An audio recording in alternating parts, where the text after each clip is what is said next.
Kanina ay napakaganda po ng topic ng ating pong pinag-aaralan, Family Revival and Restoration. So, patuloy po tayo nag-encourage na makarating po kayo sapagkat napakaganda po talaga ng pag-aaral po na ito. Okay, so mga kapatid, meron po tayong, kayo po ba ay nakarating na sa isang lugar na kung saan ay meron pong ibinabargain? Okay, nakarating na kayo doon sa bulungan. Alam po nyo, minsan nakapunta ako dito sa may Baklaran, yung isda na nakapalanggana, ibinibenta nila yon. O bulungan yon. Ang pinakamataas na presyo, yun yung pagbibigyan ng kanyang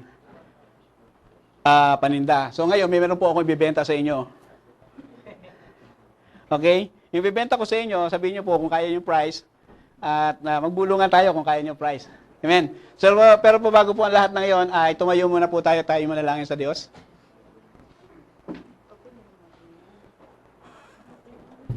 Sige po, yuko po natin ang ating ulo, pikit po natin ang ating mata. Dakila naming Ama na makapangyarihan sa lahat. Kami po ay nagpapakumbaba sa inyong harapan.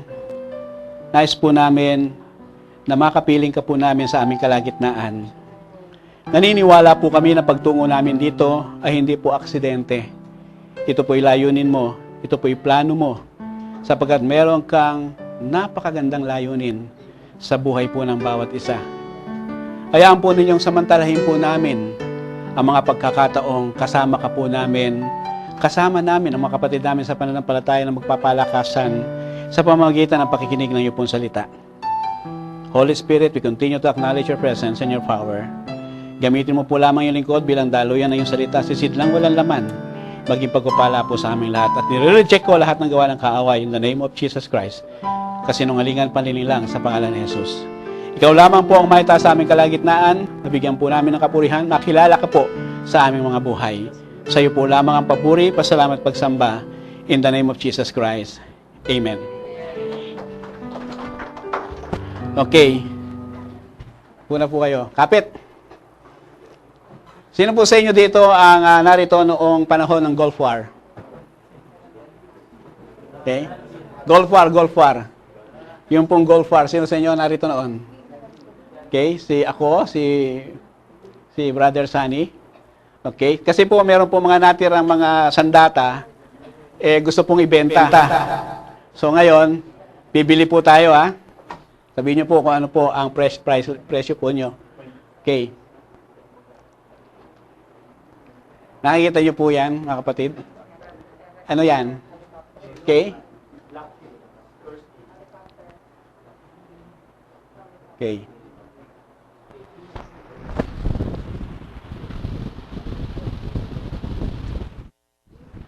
Okay, siya po ay tutubi. One of the most powerful attack helicopter, AH-64D Apache USA, used in Gulf War. Sino po may gusto? Okay. Kilala niyo po yan? The powerful jet-powered strategic bomber. Okay? B-52 bomber used in Gulf War, USA. Bakit po siya tinawag na B-52? Sapagkat siya po ay nagbubuga ng bomba na ang laman po ng eroplanong ito ay 52 bomb. Okay, so yun po ay sunod-sunod na inuhulog. Ito po yung tama niyan. Okay. Ito po yung unang ginamit ng Alliance nung pong kanilang lusubin ang Baghdad. Okay, yan po yung unang ginamit nila. Sino po ang nakakakilala rito? Okay? Okay, ito ay, sino may gusto? Yan ay Tomahawk. Okay? Tomahawk cruise missile. Okay? Is a 20-foot long weapon costing $1.2 million. Kaya? Okay? Used also in Gulf War. Okay, yan po ay guided missile po yan. Okay? Ang pinawawalan po siya kundi sa barko ay doon po sa submarine. Okay, kaya kung minsan makita nyo po siya, lumalabas na lamang siya sa gitna ng karagatan. Ito, nakakilala nyo yan? Kilala namin ni Bradsani yan. Pero hindi namin inabot yan. Okay, Yamato class battleship. One of the most powerful battleship used in Second World War. Japan. Sino buhay na sa inyo ng panahon na po? Okay. Ayan, kilala nyo? O, bibenta rin yan. USS 7 Fleet ship. Okay? US Blue Ridge. US Navy. Okay. Yung 7 Fleet po na ito ay naglalaman ng napakaraming mga eroplano na pandigma, tangke, lahat-lahat po nandyan. Kumbaga sa ano ay may tuturing isang city. Eto, kilala nyo? Okay. One of the most powerful tank, Merkava in Hebrew means chariot. Okay. The main battle tank of the Israel, price,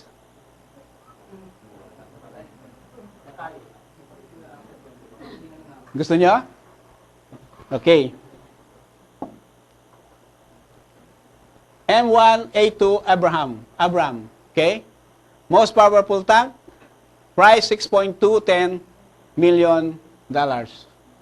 Wow. Ayan, kilala nyo yan? Atomic bomb. Nuclear weapon. The mushroom cloud dropped in Nagasaki, Japan. Ewan ko, ang balita ko noon, itong Nagasaki, Japan, hanggang ngayon, hindi pa tinutubuan ng mga halaman dahil sa pinsalang tinamo. Ayan po yung pinsala ng atomic bomb. Powerful. Ha? Ang pinsala ng atomic bomb. Ito po, sino nakakilala nito? Okay?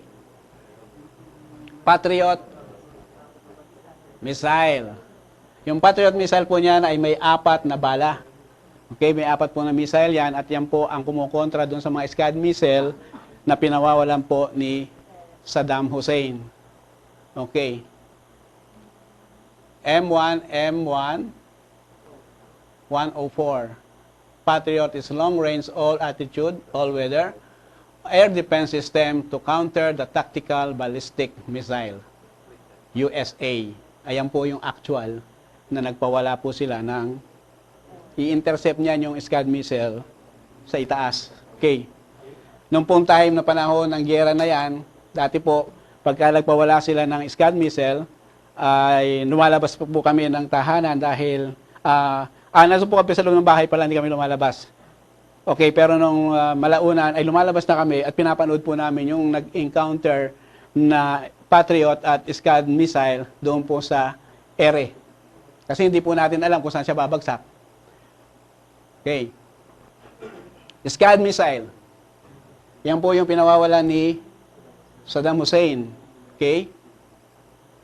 Scud missile lands used by Iraqi, 16 against Israel, 46 against Saudi Arabia. Okay. Gulf War 1990, 1991. A war between Iraq and a coalition of nation. Okay. Meron na ba kayo nagugustuhan? Okay. Ayan. Ayan po ay magiging service ng J-Class. American jet fighters, F-16 Fighting Falcon, American anti-tank rockets. Uy! Kilala nyo yan? Sino yan? Sino nakakilala dyan? Ha? Ayan, okay. Superman. Man of Steel. Napasama si Superman, no? Alam niyo bakit nasama si Superman dito sa mga bagay na ito? Okay, malalaman niyo po mamaya. Dadako po tayo ngayon sa local. Huwag naman sa puro international. Local naman tayo. Ayan, kilala niyo yan? Okay, kilala niyo yan? Si Captain Barbell at saka si Darna. Wala si Ding. Sapagkat si Ding ay narito. Okay. Ayan. Kilala niyo yan? Ayan. Sino yan? Si Pacman. Noong time po na yan, si Pacman ay hindi pa po siya mananampalataya. At makikita niyo po yung mukha niya sa ngayon, sa po, doon po sa nakaraan. Ibang-iba po ang kanyang mukha. Ngayon po, doon po dito ay makita niyo kahit siya ay nag-champion pero may kabigatan ng kanyang mukha. Pero noon po nga siya ay makakilala sa Panginoon, na-catch po siya ng mas powerful kaysa sa kanya, okay? Nag-iba po yung kanyang mukha. Natalo siya 2 times, di ba? Pero iba po ang kanyang mukha, masaya siya, kahit siya ay talunan. Amen. Okay. He is the first and only 8th division world champion. Powerful. Okay. Uy, sino to? Local tayo, ha? Ferdinand Marcos. First Filipino president for 20 years. Siya po ang nag-declare ng martial law. Kailan dineclare ang martial law? 19? Ha? 1972. Pero wala po dyan. Since 1966 to 1986, siya po ay naging presidente at napalitan po siya sa isang pamamagitan ng people power. Okay? People power revolution. Ayan ang pumalit sa kanya. Tita ko. Okay. Cory Aquino. Okay. First Lady President of the Philippines. Siya po ang kauna-unahang presidenteng babae ng Pilipinas. Malay nyo kayong susunod. Okay. February 25, 1986, June 30, 1990. Ayan, kilala nyo? Mother Teresa. Powerful woman. Okay. Yan, kilala nyo? Si Pope, bagong Pope. Powerful man. Okay. Ayan. Kilala nyo yan? Most powerful president. Ayan. Ang mga kapangyarihan ng tao na ito ay batas na sinusunod ng ang kanilang salita. Okay, ang mga taong makapangyarihan na ito, ang mga taong malalakas na ito, powerful people, okay, yung pong salitang kanilang sinasabi ay nagiging batas. Okay, nasusunod siya. Diba, kapag ka nagsalita ang president ng US na ganito ang gagawin ay mangyayari. Okay, gagawin at gagawin po na. Kapag nagsalita ang Pope, ganoon ang mangyayari. Amen? Sinusunod ng mga tao ang kanilang salita. Okay. Ang mga makapangyarihang tao na ito ay batas na sinusunod ang kanilang salita. Okay. Pero merong mas makapangyarihan sa kanila. Powerful countries, powerful men and women, powerful weapons, ang lahat ng ito ay nagmumula sa kapangyarihan ng money. Okay. Tingnan nyo nga yung mga katabi nyo. Mukhang pera ba yan? Okay. Powerful countries. Okay. Yung alam po nyo kung bakit naging makapangyarihang bansa ang Amerika? Sapagat lahat po ng mga powerful weapons ay nasa kanila. Okay. Kaya po sila ay naging makapangyarihang bansa at ang sino mang nagiging presidente ng Amerika ay nagiging makapangyarihang tao. Okay. Pero ang Pope ay meron po silang sariling bansa. Okay, yung pong, Roma, Roma ba yun? Vatican. Okay, may sarili silang bansa, may sarili silang mga sundalo, ang Vatican. Oy. The power of money. Money, what can do? Ano ang magagawa ng pera? Ha? Anong kayang gawin ng pera? What money can buy? What is the power of money? Alam niyo po, si Manny Pacquiao ay makapangyarihan. Amen. Malakas siya, champion. Pero mas may champion pa sa kanya. Sino? Si Jinky. Dahil si Manny ay batikang boksingero, pero kapag ka nanalo, yung kanyang cheque, ibinibigay doon sa pinaka-champion. Si Jinky. Okay. What money can do? Wow, daming dollars, oh. Amen? Talagang nagkakatibag yung dollars, oh, nanggagaling sa computer. Ayos, ah. Saan kaya merong computer na ganun?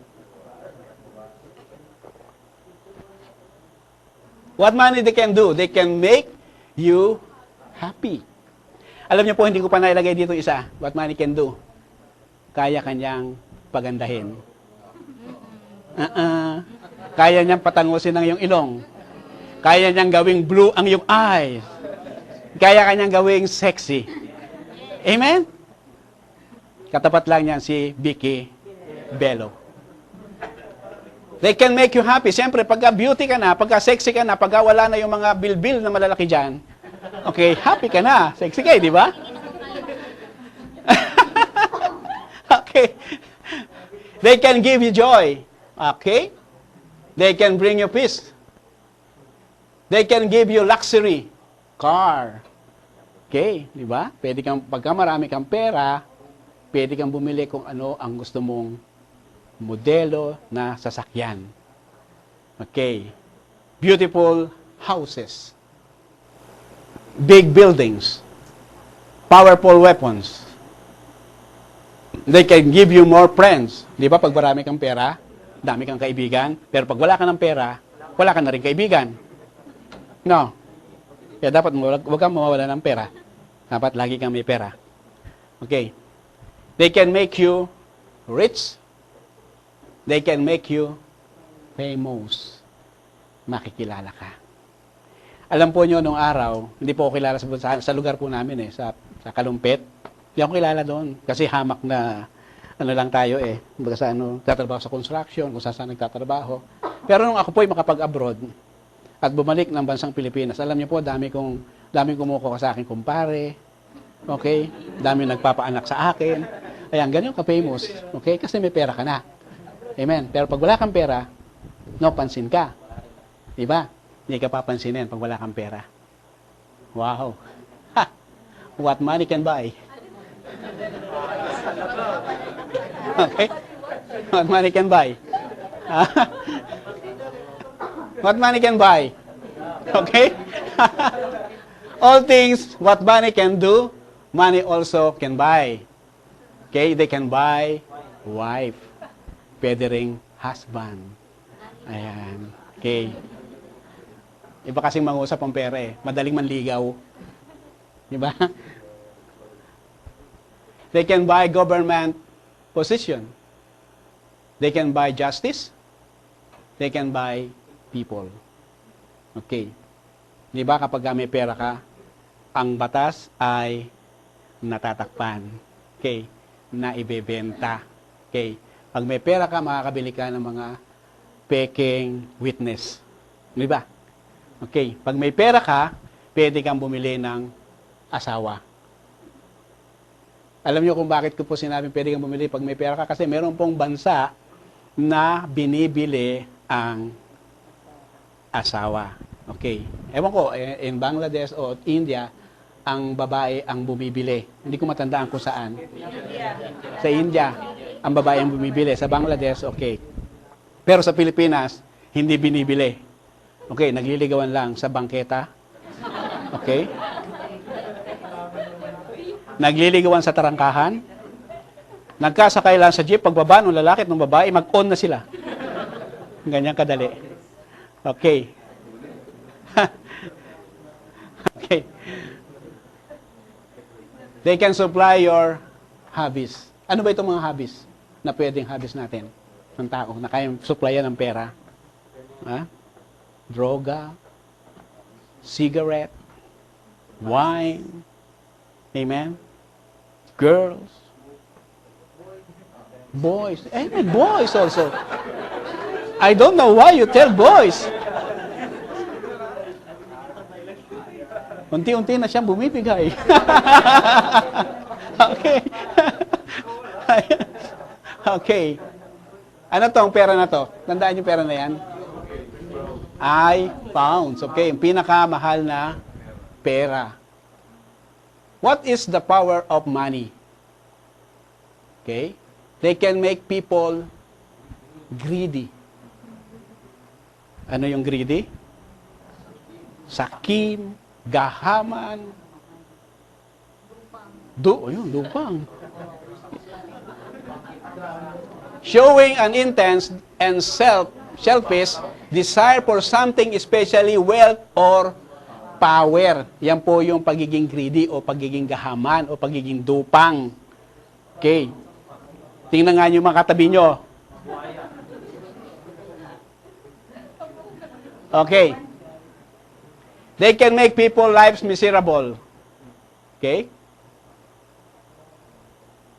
They can make wars. Kaya bang gumawa ng digmaan ng pera? Hindi ka naman pwedeng makipagdigmaan kung wala kang pera. Di ba? Ano ito gagamitin mo? Tirador? Okay. They can make people's faith weak. Okay. Ang pera ay hindi nakapagpapalakas sa tao, nakapagbibigay siya ng panghihinang, ng pananampalataya ng bawat isang tao. Kasi sa halip magtiwala sa Diyos, magtitiwala sa pera. Okay. 1 Timothy 6:9. Ang mga nagnanasang yumaman sa anumang paraan ay mahuhulog sa tukso at sa bitag ng masamang hangaring magtutulak sa kanila sa kapahamakan. Ano po pamagat ng ating mensahe? The power of money. Okay, the power of money sa kabuhay ng mananampalataya. Okay, ang mga nagnanasang yumaman sa anumang paraan, ang tinutukoy po ni Apostol Pablo dito, mga kapatid, ay mga mananampalataya. Hindi po yung mga palataya. Hello? Iba yung mananampalataya sa palataya. Okay. Alam niyo po, ako na ay nagbakasyon sa Pilipinas. Alam niyo po, usong-uso pa rin pala sa atin yung wedding. Okay. So maraming katayaan ng wedding. Minsan naaalok tayong tumaya. Okay. Alam po niyo, nung minsan, maglilipat tayo ng church, wala po tayong pondo, wala po tayong, let's say na yung pera po ng church ay hindi pa po dumarating. Hindi pa wini-withdraw, hindi pa pinipirmahan ng God yung cheque. Okay, so nagkabiroan kami doon sa loob ng sasakyan. Brad, minsan lang, sama natin sa prayer, tumama ako sa loto. O tumama ako sa lottery. Minsan lang. Okay. Ang mga nagnanasang yumaman sa anumang paraan ay nahuhulog sa tukso sa bitag ng masamang hangaring, magtutulak sa kanila sa kapahamakan. Nakikita niyo po yung ating illustration. Dahil po sa paghahangad nito ng pera, okay, pumasok sa kanilang kaisipan para sila ay magkapera, ay hold up, magnakaw. Okay. Evil desire. Okay. Uncontentment is one reason why people having evil desire to become rich. Yung hindi pagkakaroon ng kakontentuhan ng isang tao ang may mataas na porsyento na mahulog sa tukso at magnasang yumaman sa anumang paraan. Kaya nga po ang contentment ay naisulat sa Bible na kinakailangan magkaroon tayo ng kakontentuhan sa buhay. Amen ba? Kung ano ang meron ka ngayon na binigay ng Lord, thanks God. Amen? At wag na magkaroon ng evil desire na mas yumaman pa. Okay. Ang taong walang contentment ay may mataas na porsyentong nahuhulog sa tukso at magnasang yumaman sa anumang paraan. Okay. Ang kanilang kinasasadlakan ay kapahamakan. Okay, ano pa? Kulungan, kamatayan o magulong pamumuhay at kawalan ng kapayapaan. Sino nga ba naman mapayapa na may hinold up ka? Okay. Yung hinold up mo pala, yung pambayad dyan sa school. Alam po nyo, ito mga kapatid, ha?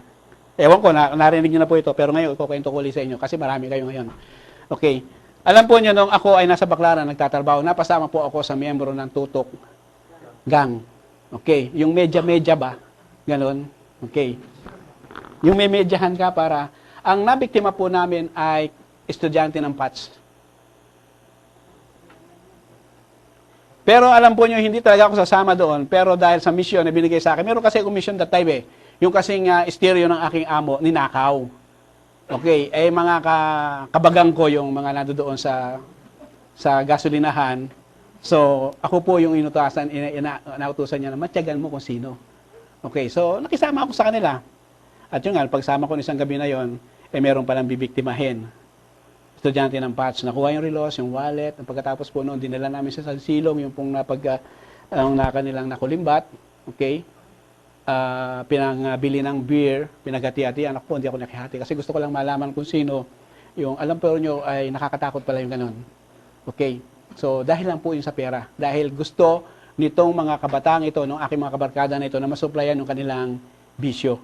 Kasi noon po ay uso na yung drugs. Okay? So, yan po yung kanilang pamamaraan. Okay? So, napasama po tayo doon. Amen? Kaya kung sino po yung walang pera dyan, okay. Ano ang nagtutulak sa tao para mapahamak ang kanilang evil desire para yumaman? Ang power ng money. Maraming bitag na inuumang kaaway gamit ang power ng pera, unang kapangyarihan ng pera. The God of wealth is no other than Mammon. Okay. In the New Testament, Mammon is the god of materials and wealth. Alam po nyo, hindi ko lang nilagay dito yung itsura ni Mammon, pero kung makikita nyo po yan, nagdarasal po yung dalawa na yan, nakatutubo, ewan ko kung anong lahi yan. Okay, nagdadasal sila doon sa $1 yun, di ba? Yung symbol ng $1. Okay? Meron po mga picture si Mammon, pero hindi ko po siya lagay kasi nakakatakot. Okay, nakakatakot po siya.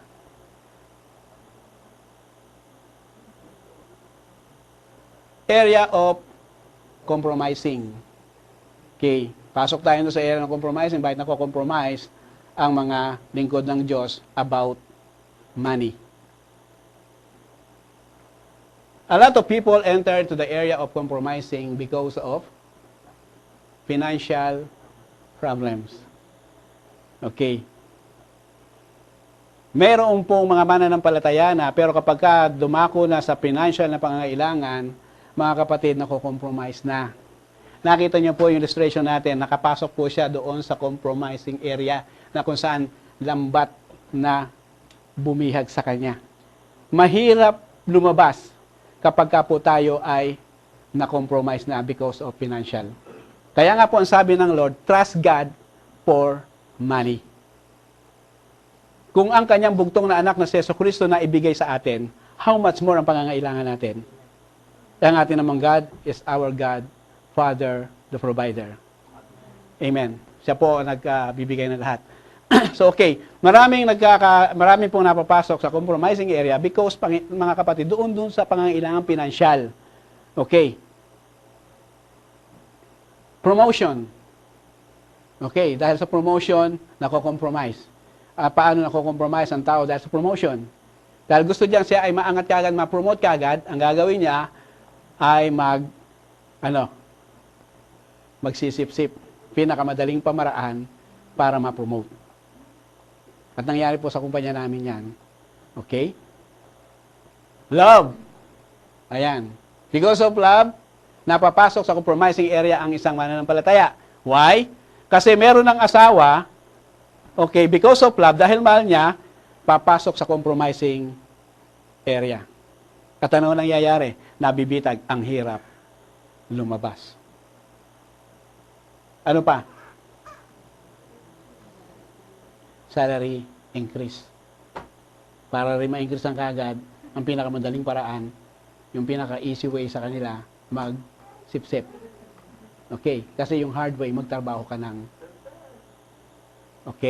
maayos. Fear. Ayan. Dahil din sa fear, nako-compromise. Isang Kristiyano. Sicknesses, karamdaman, mga sakit. Okay? Nakita na ba kayong born again Christian na nagkaroon ng karamdaman, nagpa-tawas? Ano yung tawas? Okay? Sino nagpatawas na dito? Okay. Yung pong tawas, meron pong isang palanggana, tapos merong kandila, merong isang albularyo, at papapatakin yung kandila doon sa tubig. At kung ano yung maging forma ng kandila, bibigyan siya ng paliwanag na ito ang naging dahilan ng kasakit mo. Okay? Kasi po nung araw, nagkasakit ako, okay? Pero hindi pa ako born again noon, ha? So, ang akin pong may bahay, pareho kami nagkasakit. Ako na una, so sumunod po siya. Ngayon, pinatawas niya ako. Ngayon, ang lumabas, babae. Korte ng babae na naka-rollers. Uy, sabi ganun. Sabi nung aking may bahay pa, hindi ako mahilig mag-rollers. Okay. Okay, sabi ko sa kanya, kilala na kita. Siyempre, sakay naman ako eh. Kilala ko to. Ito yung kauna-unang ko naging girlfriend. Na hindi kami nagkatuluyan. So, okay, pasok ka kagad. Siyempre, wala kang kaalaman eh. Kaya nga po sabi ng God, the people perish because of lack of knowledge. Okay? So, yun po yung sabi ng albularyo.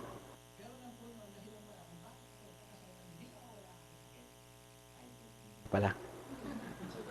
Muntik na akong patayin ng tawas. Okay, mabuti na lang dumating yung aking tatay nung time na yon at nakitang inapoy ako. Alam po nyo, nung time na yun talaga naman kahit inapoy ako ng lagnat, trabaho, kasi dahil sa pera. Kasi kung di ako magtatrabaho, kahit ako nilalagnat, inapoy ng lagnat, hindi kami kakain. Umuupa kami ng bahay noon sa Baclaran. But praise God, nakilala ko ang tunay na manggagamot. Hallelujah. Sino ang tunay na manggagamot? Okay.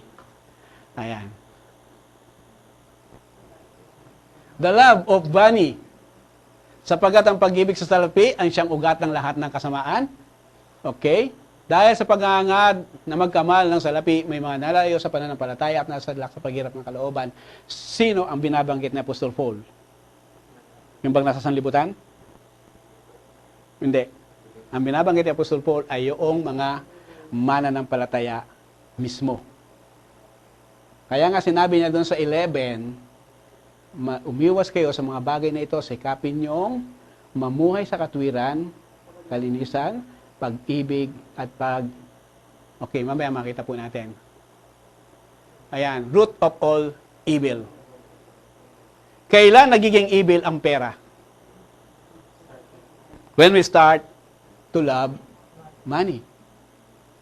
Sinabi ba ng Bible na evil ang pera? Hindi. Ang sabi ng Bible, the love of money. Kapag ka yung pera na yan na nasa sa iyo ay nilalagay mo sa kwadro, nilalagyan mo ng sampagita, okay, kailangan nagiging evil ang pera when we start to love money. Money is not evil.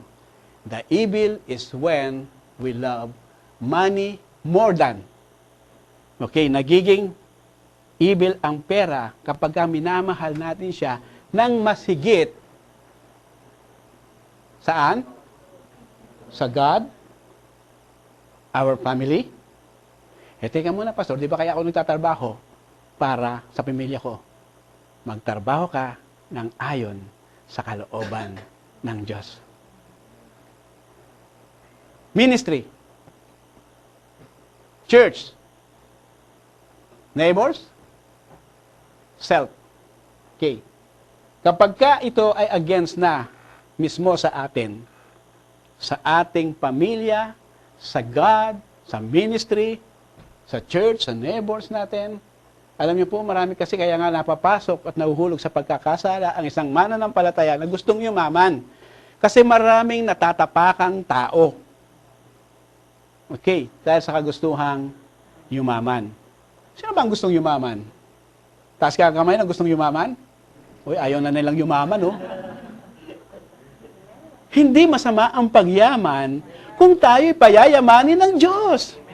Amen? Sapagkat sinabi sa Kawikaan, mga kapatid, na ang kayamanang bigay ng Diyos ay walang kasamang kapighatian. Ibig sabihin, wala kang aalalahanin kung saan mo ilalagay ang pera mo. Amen? Na ikaw yung napakaraming pera, lipak-lipak. Sabi nga nung manugang o biyanan ni John, magwalis ka lang dyan, maraming pera dyan. Money has no power to us if we don't give them. They cannot control us if we're not allowed. Kaya ka bang kontrolin ang pera? Paano at sino nagbigay ng kapangyarihan sa pera? Okay. Tanungin ko po kayo, sino nagbigay ng kapangyarihan sa pera? Tayo. Tao ang nagbigay ng kapangyarihan sa pera. Kung ang tao nagbigay ng kapangyarihan sa pera, sino ang pwedeng magalis ng kanyang kapangyarihan? Tao rin. Kung ang pera nagagamit sa kasamaan, mas higit dapat siyang magamit sa kabutihan. Mas higit siyang magamit para maitaas ang pangalan ng Panginoon at may higit siyang magamit para maipahayag ang salita ng Diyos sa iba't ibang panig ng daigdig. Amen o no amen? Kung ang pera nagagamit sa paglikha ng mga powerful weapons, okay, pwede siyang gamitin at magagamit natin siya sa pagpapalaganap ng Kingdom of God sa ibabaw ng daigdig. O, tingnan nyo, di ba? Kontrolado. Sino nagpapagalaw? Ang pera. Okay. The power of money. The power of money into the life of the believers.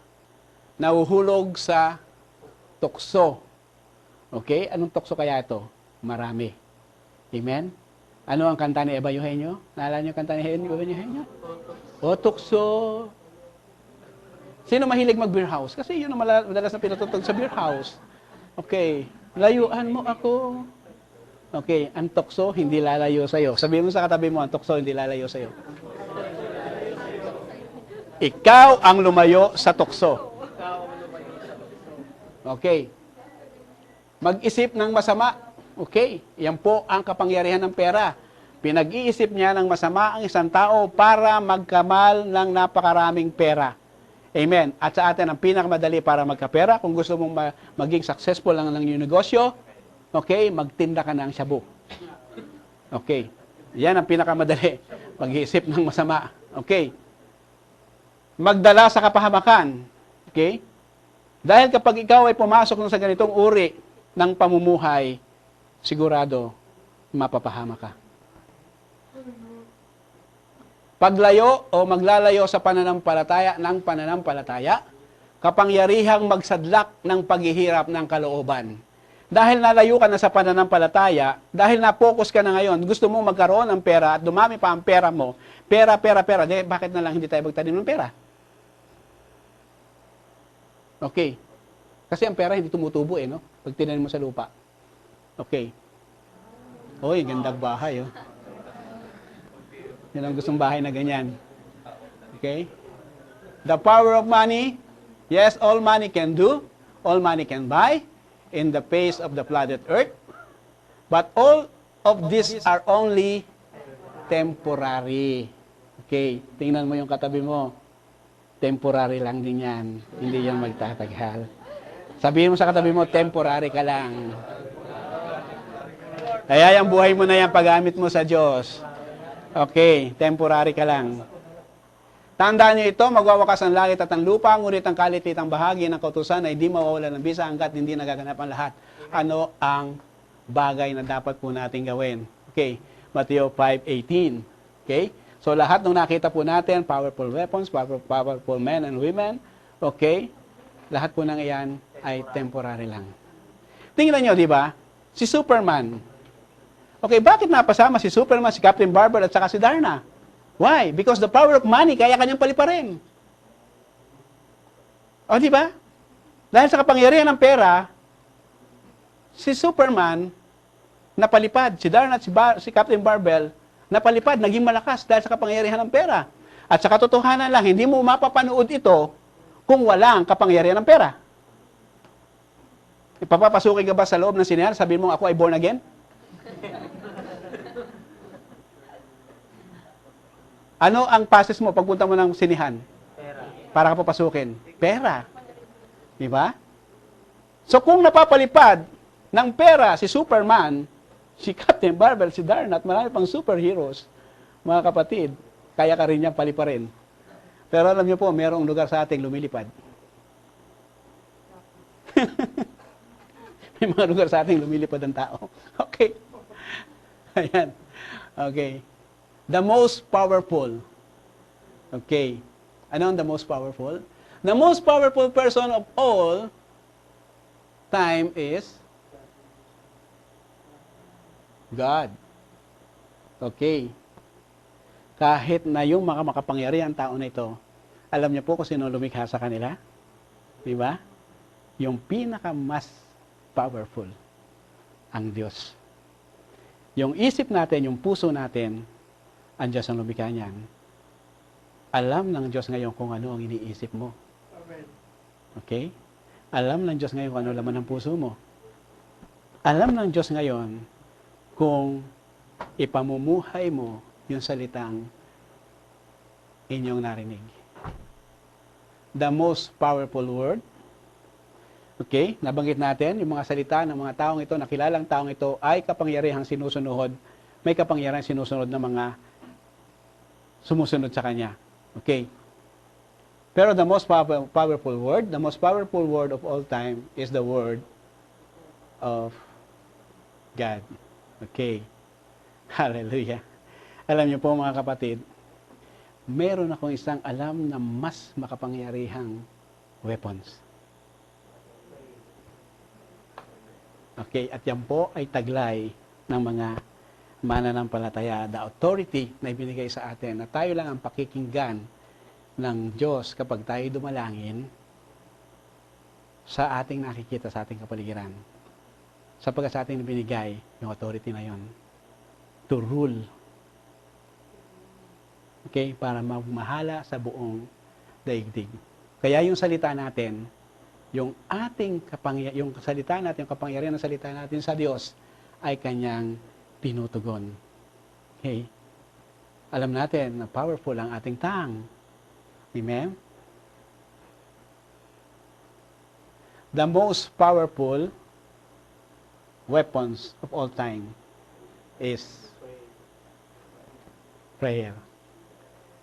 Sino may taglay ng itong weapons? Okay. Taglay nyo ba ang kapangyarihang yan? Taglay nyo ba ang pinakamakapangyarihang sandata? Alam nyo kung bakit ang powerful ang prayer? Kasi po alam nyo, kahit yung mga Scud missile, yung mga missile na ginagawa ng iba't ibang bansa, kayang patigilin yan sa pamamagitan ng prayer. Natatandaan nyo po yung panahon na yung computer magse-zero ba yon? Ano yung Y2K? Okay, ang buong sanlibutan ng buong kakristyanuhan na nalangin. Okay, kasi po ay talagang napakalakas ng impact po nito na mayroong mangyayari na yung mga missile ay mawawala na sa control at ito ay magliliparan kung saan nakatutok na bansa ay doon babagsak. Ang sangkakristyanuhan ay nanalangin na hindi ito matuloy. Okay, na maging maayos ang lahat. Inabangan, inabatan, hinintay, hanggang sa dumating, nag-0-0. Praise God. Walang nangyaring pagsabog because of prayer. Bakit kayo nakarating sa lugar na ito? Because of prayer. Amen. Dahil hindi nyo alam, wala pa kayo dito, mayroon lang mga nananalangin manggagawa rito, Panginoon, dalhin mo po sa lugar na ito yung mga taong handang tumanggap sa inyo bilang Panginoon at saling tagapagligtas ng kanyang pong buhay. Amen. Kaya hindi po aksidente na narito kayo. The reason is the power of prayer. Di ba? Marami tayong pinagpe-pray ng mga may karamdaman, may mga malulubhang karamdaman na tinanggihan na ng medisina, pero sa isang panalangin, sila po ay pinagagaling. At ngayon ay ginagamit ng Panginoon. Why? Because of the power of prayer. Kaya hindi natin mai-small ang panalangin. Ang panalangin, ang pinakamabisang sandatang hawak mo ngayon. Sabihin mo sa katabi mo.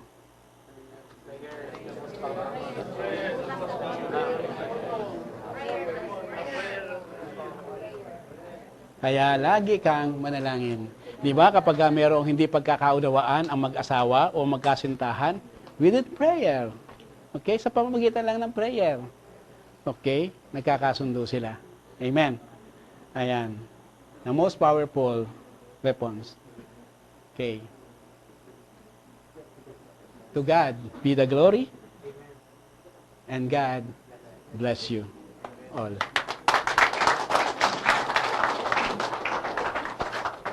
Amen. Okay?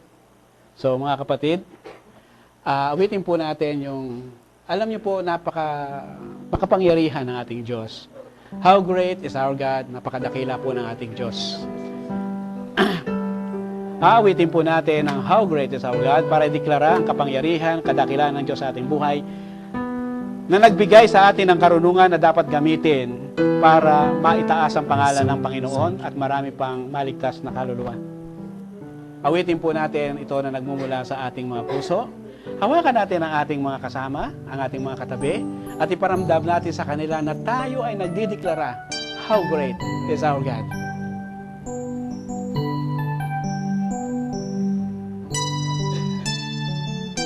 Yes, O God.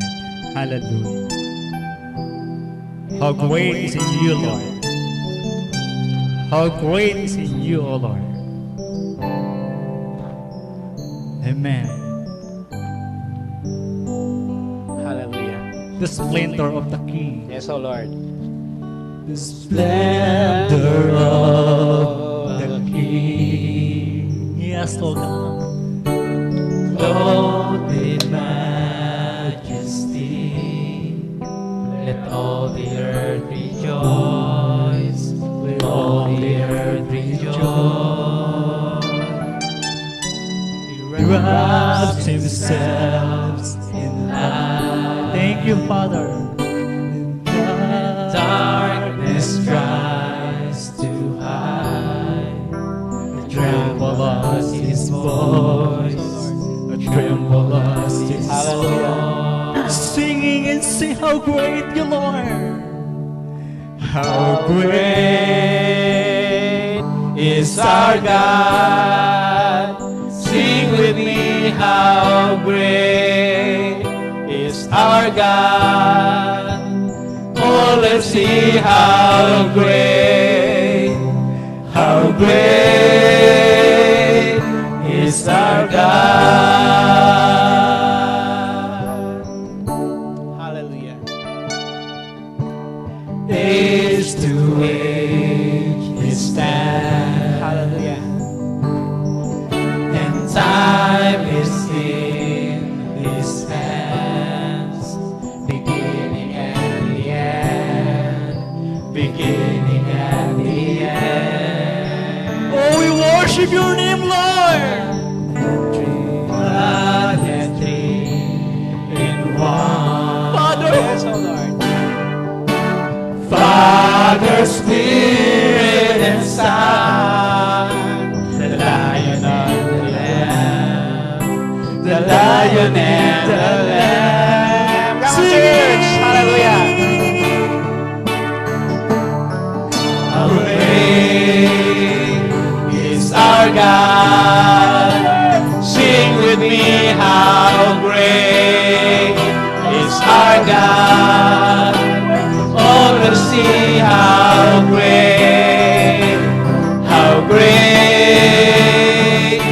is our God.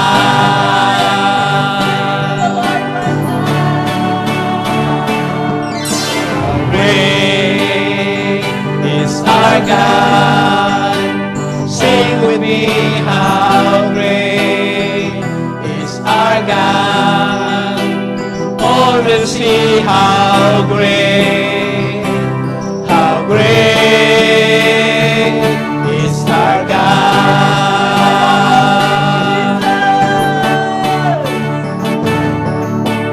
Name above all names, you are worthy of all praise.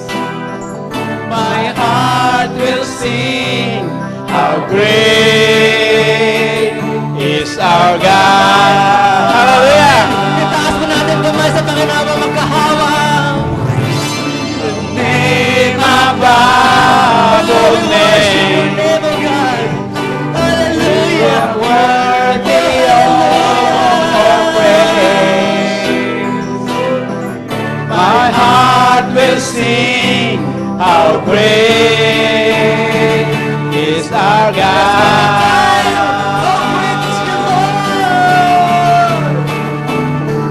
How great is our God. Sing with me, how great is our God. All will see how great is our God.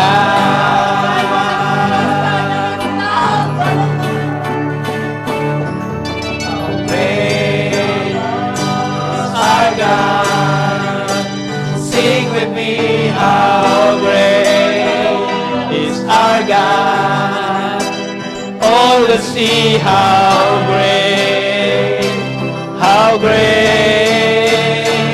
is our God.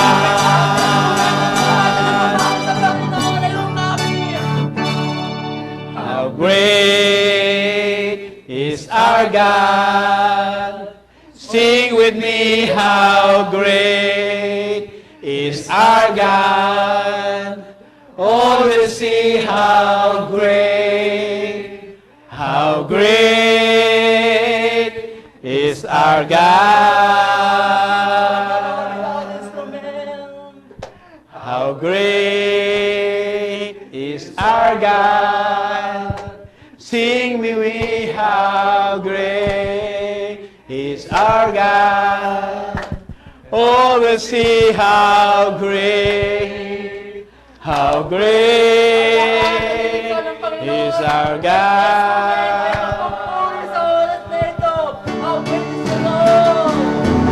How great is our God.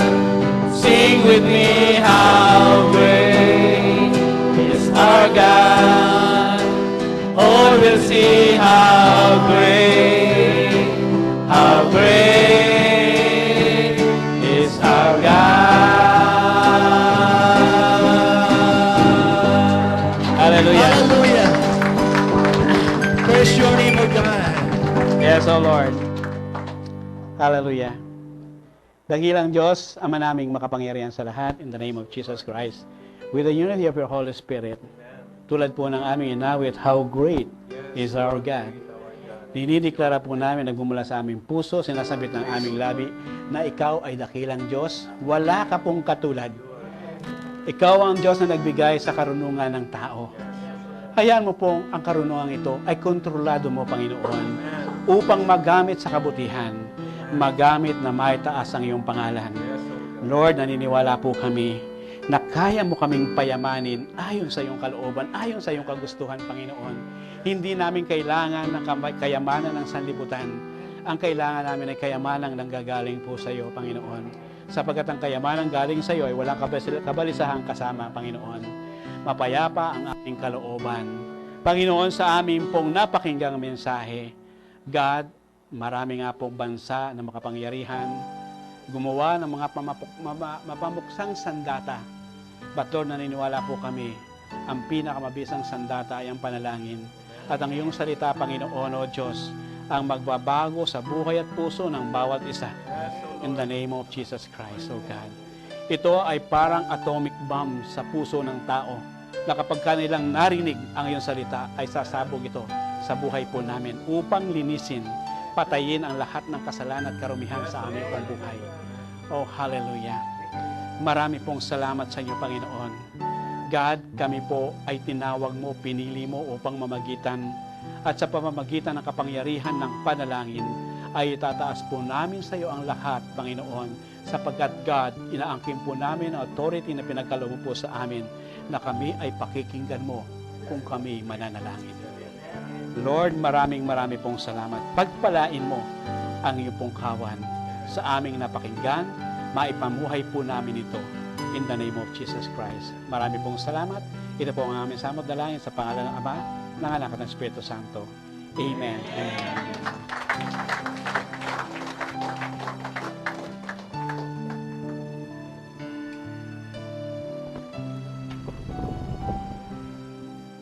Salamat sa salita ng Diyos na ating naririnig. Patuloy tayong magsamba sa Diyos, mga kapatid. ang pagsamba ng Diyos mga kapatid, hindi lang sa pagpakinig, sa pag-aawit. Ikatulad ng unang tao, unang sumamba kang Jesus Christ, ang pagsamba nila mga kapatid, yung sinilang si Jesus Christ, may dinadala sila doon sa pagsamba nila. Yung nakita nila si Jesus Christ na sinilang doon sa harapan ni Maria at saka ni Joseph, nakita yun sa mga pantas na mga tao, mga kapatid, ang ginawa nila ay sinamba nila Jesus Christ at nagdala sila ng mga ginto, pilak, at perfume. Nagdala sila. Pero ngayon mga kapatid, wala tayong dalang ginto para ibigay natin. Pero may dala tayo mga kapatid na para sa Diyos, sa gawain ng Diyos. Amen. Hallelujah. Noon yung nag-work pa ako noon mga kapatid noon sa Pilipinas. Yung puntahan kong mga Bible study, everyday 17 na Bible study sa isang araw, mabuti lang kung nandyan sa kabilang bahay. Malayo. Mamasahe ka pa ng mabuti lang noon, ang pamasahe sa jeep ay 2 pesos pa. Yung sinasabi mga kapatid na ang kaligtasan na binigay ng Diyos, libre. Pero yung pamasahe, hindi libre, di ba? Ang sabi ni Pastor kaniya, kung pumasok kang, manood ka ng sinit, pag sabi mo, born again, papasukin mo ako. Di ba, hindi tayo papasukin. Kundi ibigay mo yung ticket mo na binaya mo ng pera. So, yun, ang kaligtasan, mga kapatid, ay free. Pero yung pamasahe, hindi free. Katulad yun sa amin, na kami ang pinakamalayo, kung walang gas yung sasakyan ni Kuya Alvin, paano kami makapunta dito? So, kailangan mga kapatid na ang pagsamba natin sa Diyos mga kapatid, kasama yung effort natin. Ang financial natin kasama din. Amen. Hallelujah. Para sa Diyos mga kapatid, ang lahat na maski ng dumi dito sa kuko natin, hindi pa rin sa atin. Sa Diyos pa rin. So, wala yun sa atin. Yung sabi ko, bakit na ang isang batang isilang, bakit na nakaganyan? Hindi ako nakakita kasi yung 4 kong anak, ako ang nagpalabas. Yung yung nurse doon, yung midwife, na lang sa dito sa pusod na lang. Pero ang pagpalabas ako yung 4 ko na anak. So lahat kong 4 ko na anak, 3 lalaki, 1 babae, pero nakaganyan sila lahat Sinasabi ko sa pastor, bakit naganyan sila pastor, yung lubas? Kasi ang gusto niya, ang sabi ko, baka mag-boxer. Isa hindi. Gusto niyang angkinin ang lahat dito sa mundo. Sabi niya. Pero nakakita mo na matay na nakaganyan? Wala Nakaganyan, nakanaganyan So ang sabi doon na, wala tayong magawa, wala tayong madadala. So kailangan mga kapatid na, pag nandito pa tayo ngayon, ang pinaka-the best, ibigay natin sa Diyos. Amen. Hallelujah. Glory to Jesus. Ang buhay natin galing sa Diyos. Yung buhay ko, pangalawa kong buhay ngayon mga kapatid, galing sa Diyos. Kung wala ang Diyos mga kapatid, hindi na tayo magkita ngayon. Pero magpatuloy kayo sa paglingkod ng Diyos, magkita tayo dun sa langit. Hallelujah. Glory to Jesus. Pag magbigay tayo, ay magandang magbigay na may nag-awit, pero iba yung mag-awit ngayon. Iba yung mag-awit. Kasi kadalasan makita natin dito mga lalaking umaawit, di ba? Ngayon, may mga babae nang umaawit. Para sa Diyos! Hallelujah! Glory to Jesus. Sister Agnes.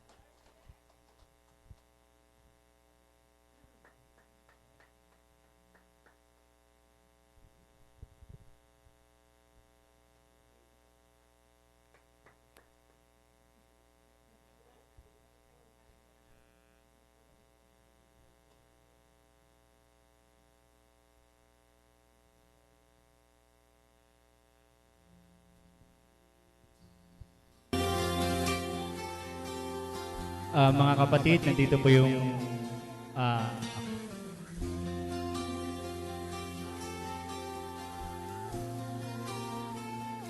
You are the one. There's no one else who lifts me up and gives me water from the well, but there's a hole that seems to drain it all away. And one once again I'm left in fear and doubt when all my strength is crying out. So here I am again, willing to be opened up and broken like a flower in the wind. Tell me, what have I to do to die and then be waste, to reach beyond the pain, like a flower in the wind.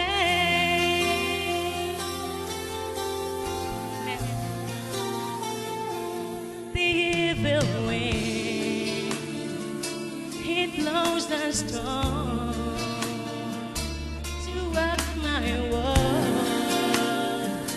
Just when I think I'm safe and warm, I'm led astray far too easily.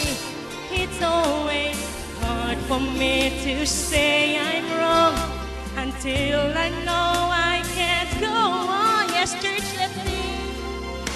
So here I am again, willing to be opened up and broken like a flower in the wind. Tell me, what have I to do to rise and then be raised, to reach beyond the pain, like a flower in the wind. Lord, you have searched me and know when I sleep and when I rise. You're familiar with all my ways. Even the darkness will shine like the day when you look into my heart. So here I am again, willing to be opened up and broken like a flower in the wind. Tell me, what have I to do to die and then be waste, to reach beyond the pain, like a flower in the wind,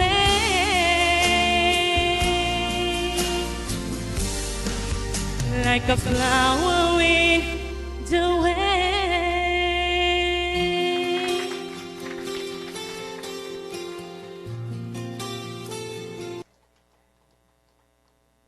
So, salamat sa Diyos.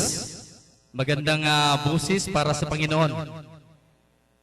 Alam ko mga kapatid na marunong kayong kumanta o marunong kayong kumanta. Amen? Doon sa Pilipinas, marunong